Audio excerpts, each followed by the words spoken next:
I was born in Arigidi, Akoko, in Akoko Northwest local government in Ondo State. I was born in April 30th, 1970. I attended Army Children's School in Utripo.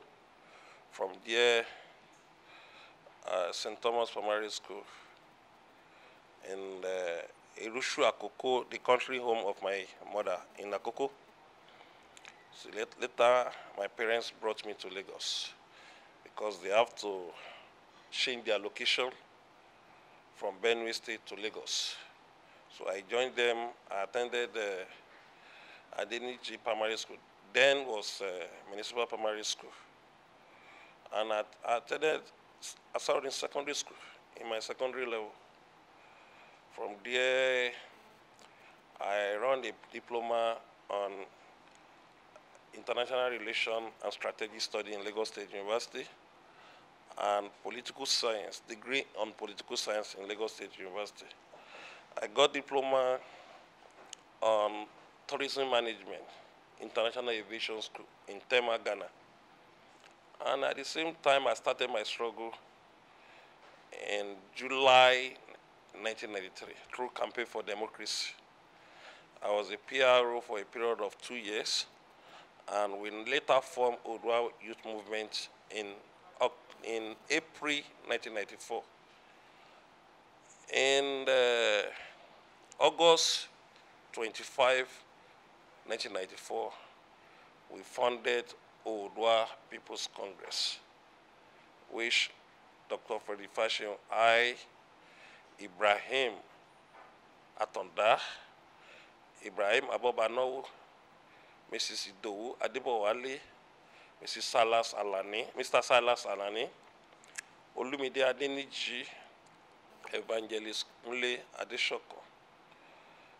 We founded OPC in 1994 in number 10 Palm Avenue Street, Mushin local government, at the office of Okweyemi Bamidele. I was born in a moderate family. My parents was not rich and they are not poor. My father was a transporter. My mother was a retail seller.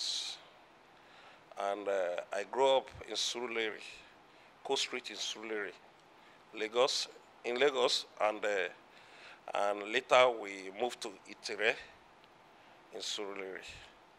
I worked in Stablini Visiloni in 1991, 1992, and I started my career as an interior decor, gassing interior.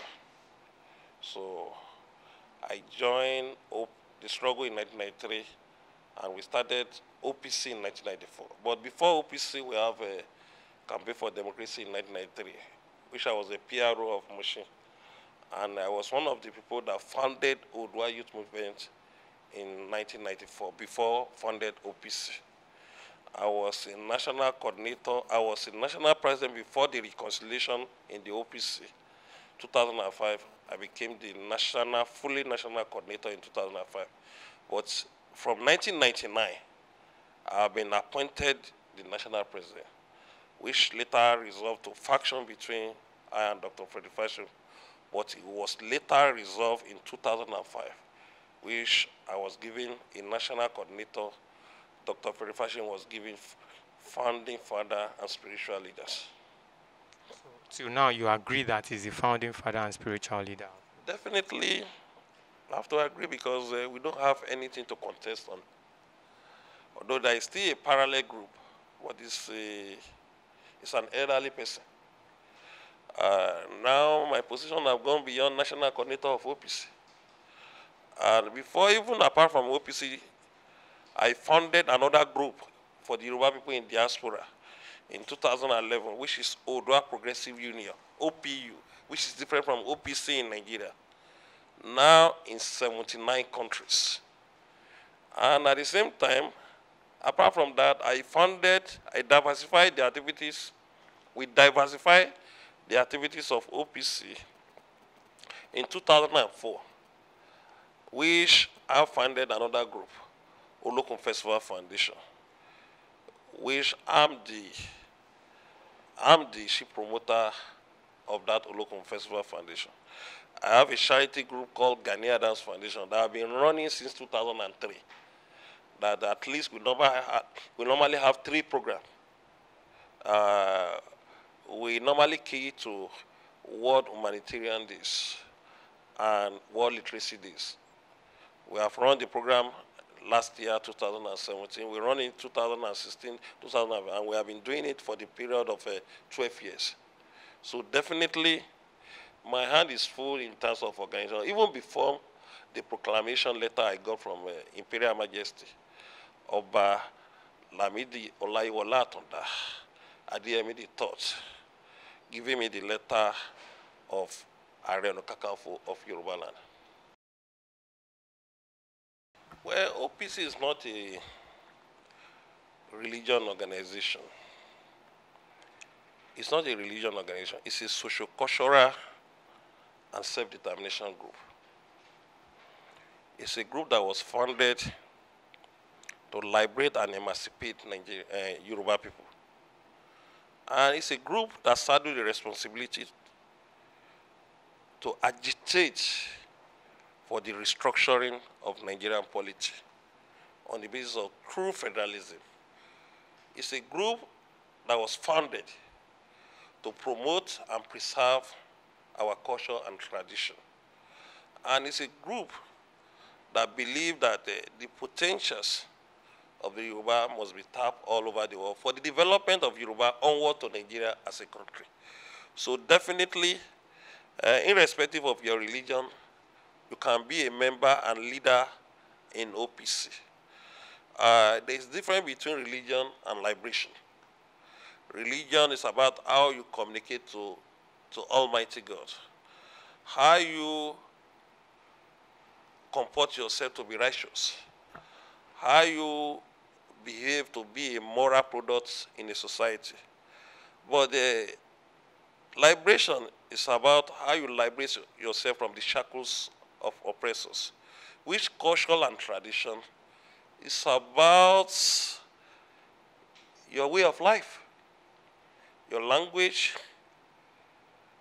your clothing, the food you eat, the way you comport yourself, behaviors, respect for the elders, and tradition is about how you run your community towards the entire Yorubas. The practice of your life, starting from the Obas, the practice of the palace, the normal thing they should be doing in the palace, and the normal thing the people in the community should be doing is the tradition. So we have about 4 different things, which is clearly different from religion. And, there is a misconception in Nigeria about religion issues. And anybody who is well-traveled, we have a clearer picture how developed world and other continents handle religions. People thought for you to be in the right heaven is only through the Christian and Muslim. When you go to Asia's country, which have the largest population in terms of 6 continents we have in the world, Asia has 90% of their people practicing Buddhists or Hindus. And when you go to Europe, although it's a purely Christian states, but notwithstanding, how many of them practice Christian? How many of them do go to church in Europe? Even the colonial masters, which is Britain that colonized us. I'm a regular traveler to Britain. They handle issue of religion on the basis of liberal. They are so liberal about religion. But because of the commercial interest in our own religion in Nigeria, because of even some men of God want to be a politicians, they need the followers, and they need to control. They thought they need to control the society fullest. So sentiments was hard to religion. Because of religion, you want to destroy our culture, you want to destroy our tradition. I'm being born as a Muslim. I'm a Muslim. I've been to Lesser Hajj, and I still practice Muslim. I still observe the 30 days of Ramadan, and I still pray as a Muslim. And my mother was a very strong Christian, which it tells us when we are young to be even more in Christian than Muslim. I still practice Christian. I still go to church. I still fund the activities of Christian and Muslim. I was in my country home. I know how much I injected to our Muslim society and Christian society in my country just last weekend. So definitely, my own position is not to criticize any religion. It's not to promote any religion because our group is not a religion organization. But what I'm preaching is that we have to be moderate about religion. There must not be a controversy on religion. Any religion, any country that allows fanatics on religion will end on civil war or civil unrest. It's either civil war or civil unrest. Like what we are seeing in Maiduguri. What we are seeing in Maiduguri started with fanaticism. What we are seeing in some part of Nigeria started from fanaticism. And what we are seeing in the Middle East, because of fanaticism, because they were not being moderated about religion. Some people use religion to cajole people into politics. They use religion to build a follower in partisan politics. So I'm just appealing to Nigeria that we have to be moderate. God is one. And God has a way to answer languages, billions of languages. And he has a way to listen to what about 7.5 billion people in the globe, in the world are saying. So why are we troubling ourselves? Why are we inciting people on the basis of religion, causing problems? So definitely, even in the traditional religion, you must not be fanatical. If you are being fanatical about traditional religion, you will cause problems. You are a security threat to the society. So that was one of the reasons I always have the ideology of being liberal about religion. But the responsibility of my side is to promote our culture and tradition, not religion. That was a whole story of about 15, 16 years. Does that have nothing to do with what is happening now? Am I the one that use egg, the one as a leader? Do you ever see a leader in the center of crisis? So that's a whole story, my brother. You are talking of the rumor, even inflammatory rumor that did not even exist. That was about 18 or 20 years ago. I think we should move on with what is happening. New dawn in our life. New development, new package in our life. Although it's part of our history that gave respect to OPC on the basis of liberation. But we don't want anything to frighten anybody now. We want to simplify our struggle. We want to intellectualize our struggle. We want to build our struggle on the basis of non-violence. Build our struggle on the basis of a level of understanding within the person you are fighting for, within the context of Nigeria. So the issue of burning egg or not did not even arise in this interview. It's a whole story of almost 20 years ago. And I will not even 100% debunk it. Because when you have a teeth to fight your enemy, you use your teeth to fight your enemy. When you prepare a gun and shot a gun to kill, you use that gun to kill armed robber, you use that gun to kill a security threat product in the society.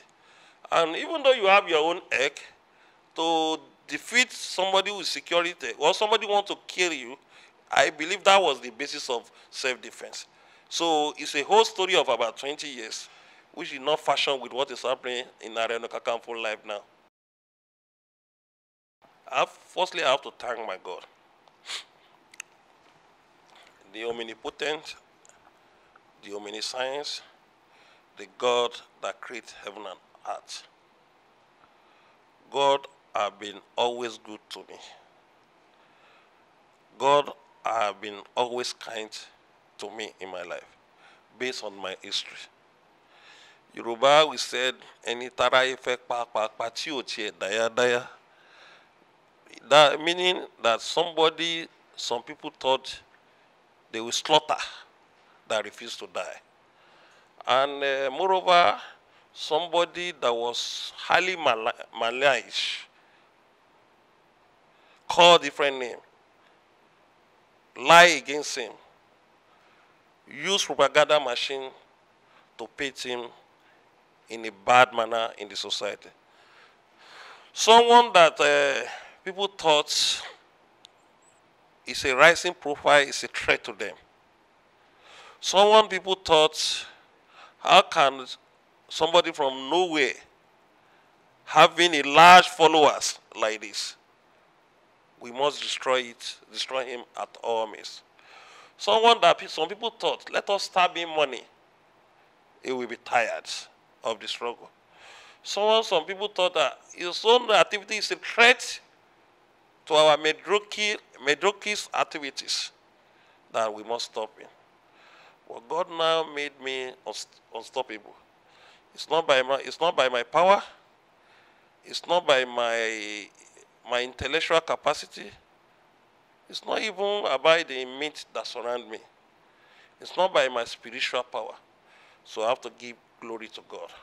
All glory and adoration go to Almighty Allah, go to Jehovah and Elidibori.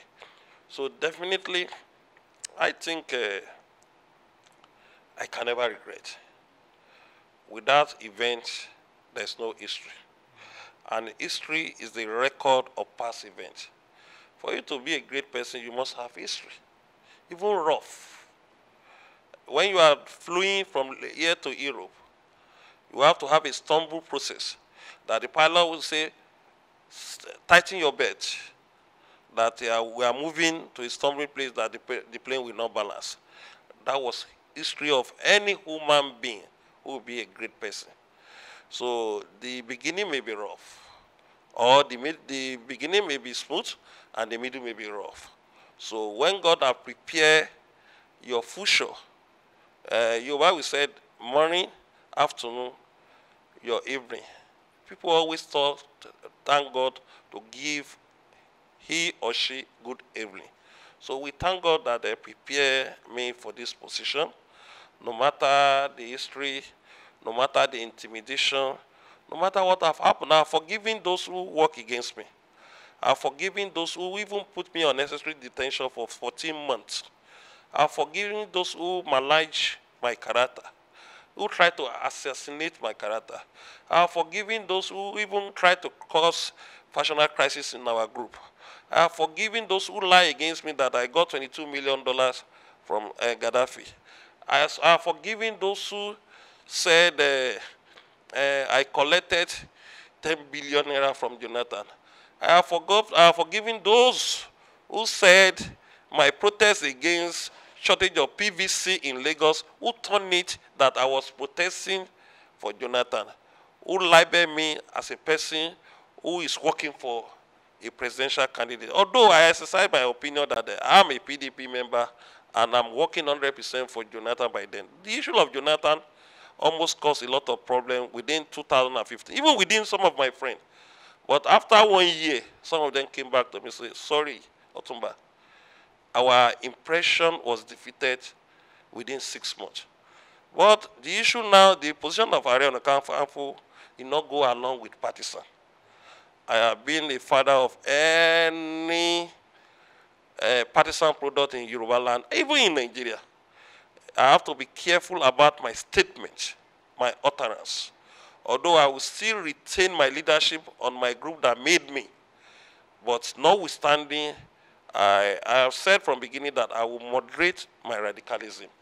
I will make sure I unify Yoruba race.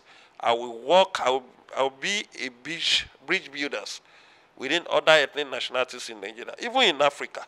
My target go beyond Nigeria to unify every black product all over the world, and even make friends with other continents, having a synergy to make African continent as a great continent. Out of the 6 continents we have, Africa is the most lowest developed continent. So as a black man, I will not be inferior of my color. I will not be inferior of the continent I come from. The good side of Africa should be shown to the whole world, so that at the end of the day, we will not be blamed with the generation that is coming. Now, when you are there, after your demise, what do you do for your own race? What do you do for your continent? Where you feel a pressure, if you have a position like Aare Onakakanfo of Yoruba land. Aare Onakakanfo is a position that you have something to do with nothing less than 6,000 communities. Not necessarily you are a leader of the every communities, but you have something to do with them.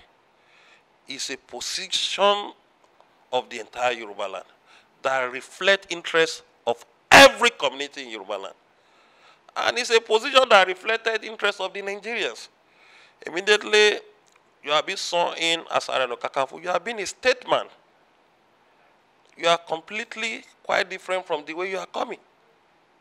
And this is a position, this is a chieftaincy position that has been existent for 558 years, almost 6 centuries. And I will be the number 15. You can see how unique it is. Even a community with 300 years could have a number of 25. So definitely, it's a very huge responsibility that in beginning, you feel the heat. But I will try after the installation to build my team, to even build it beyond my office. I will build a Yoruba National Advisory and Reconciliatory Council that will require the product of our elders, those who have done well in the society, who have the wisdom, who are less partisans, who can move Yoruba forward. A tree can only change a forest. A tree cannot make a forest. Growing up, what were some of your ambitions that you had? Maybe you wanted to become a pilot, or you wanted to become a traveler or diplomat?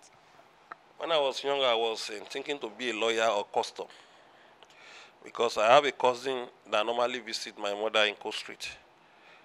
He normally came with Fiat. You know, Fiat was a very beautiful car by then. Like Sunday, when he came to our house with Fiat, so I always have an ambition to be a custom. And when we go to his office, I love that beautiful uniform. And secondly, later I was thinking to be a lawyer. People like Chief Gani Adams inspire me to be a lawyer. The way, his radical way of operation, and his articulate way of issuing statement in the newspaper. But the destiny counted. When I was about to go for my degree, I realized that to read law, it would take me more time to read. And based on the organization I'm leading, I have to go for a course that suits my course. A course that suits my course, which is political science. You know, a political scientist, if you read newspaper very well, if you listen to news very well, if you monitor what is happening in the parliament, the 3 arms of government, you can be a very good political scientist without even having a degree in this school. So definitely, some journalists, without even doing the course of political science, those political editors, when they ask them to write an exam on political science, they will have a very good qualification at the end of the day. So I'm a person that I have been good in doing the primary and secondary school, social study, government, I always done very well. So I realized that let me go for political science on degree. On the master's, I'm thinking of another course to complement what I've done in political science. I have a diploma in international relation and strategic study. So all this combination of these courses empower me more. You know, education is life and power. I'm not intending to have the PhD, but I intend to have 2, 3 masters on different disciplines because you have to upgrade yourself. I'm a frequent speaker, both public, both meetings, and meet journalists, and you have to be loaded, giving different words, different expression every time, so that you will be a delight of those people who interviewed you or those people who engage you in the meeting. But when you don't do more research, you'll be recycling your statement, your communication. So definitely, I intend to have 3 masters with time. Some may be online courses. So definitely, I'm preparing for that. Is there anything that you did when you were younger that you would have loved to change if you had your way? Well, I think I'm very radical. I'm very stubborn. But you know, radicalism is inborn. Stubborn aspect sometimes is inborn. But when you get to a stage, the level of your stubbornity will be reducing. If you are stubborn, will be reducing. Your experience, your engagement will be changing your character gradually. But the issue of radicalism cannot be extracted from my blood because I'm a person that believes in justice and equity. And I don't allow things of this world to carry me away. I have a conscience. And I will not even say that I'm supporting Yoruba. For Yoruba to play injustice against other ethnic nationalities is a sin against God. No matter how influential Yoruba is, you don't allow Yoruba to deny the rights of other ethnic nationalities or tribes. Let justice be always. That was the time you can have peace and equity. If there is no justice, there can never be peace and equity. There can never be peace in any society. So justice and equity can only give peace. So definitely, even in our country as a nation, we need justice and equity to have a prosperous and peaceful nation. And at the same time, we need to be restructured. We need to restructure our polity. We need to restructure our polity. We don't need to deceive ourselves. We cannot be continuing like this. We cannot continue like this. A house that will be having a crack in the foundation will now have a mindset that you continue to patch it without reconstruction. And anyway, our own is even different. The way we build our foundation, suddenly the military changes in 1966. We have a foundation on the basis of federation, federating unit, that all regions should develop at their own pace. But the military came into power in January 15 and changed it to a unitary system of government. And since then, Nigeria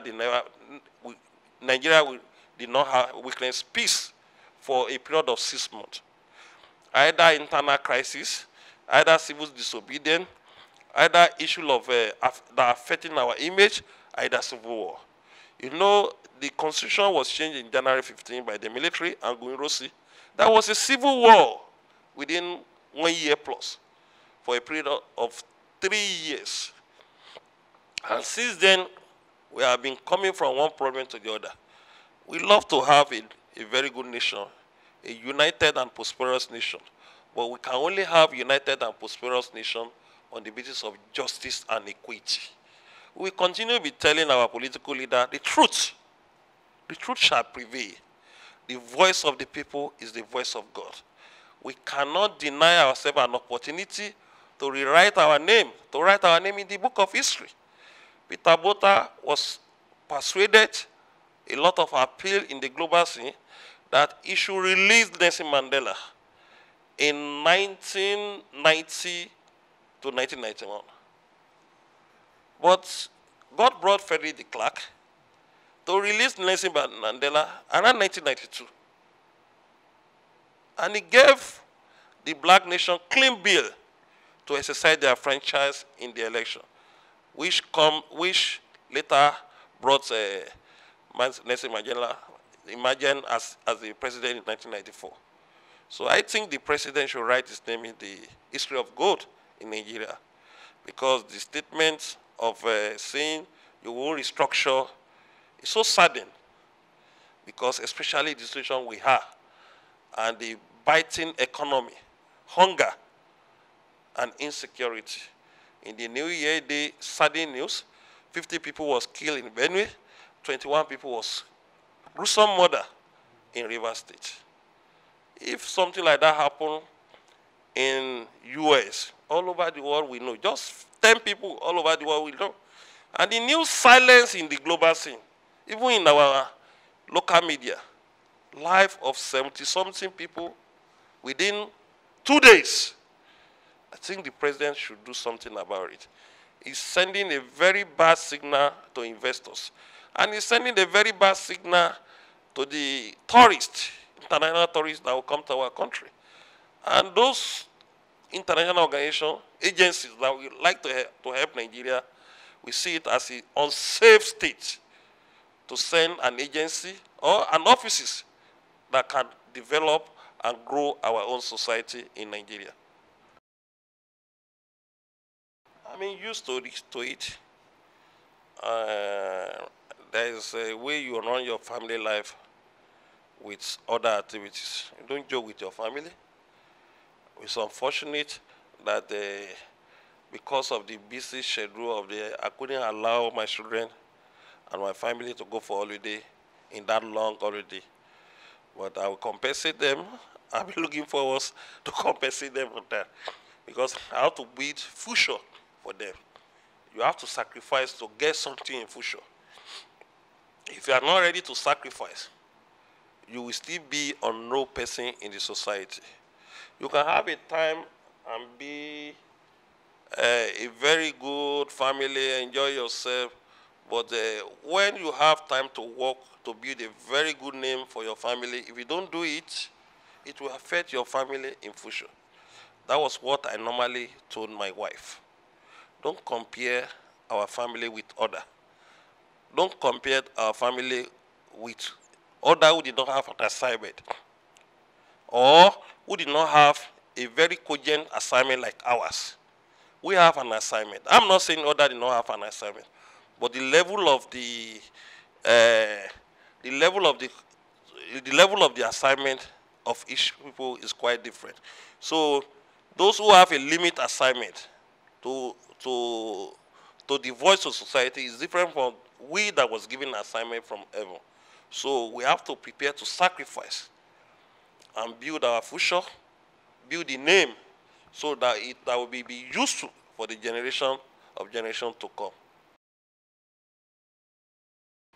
I want people to remember me for sanity, for truth, consistencies on what I'm doing, to remember me as a product of liberation, to remember me as someone that was misconstrued and later people now realize is good part.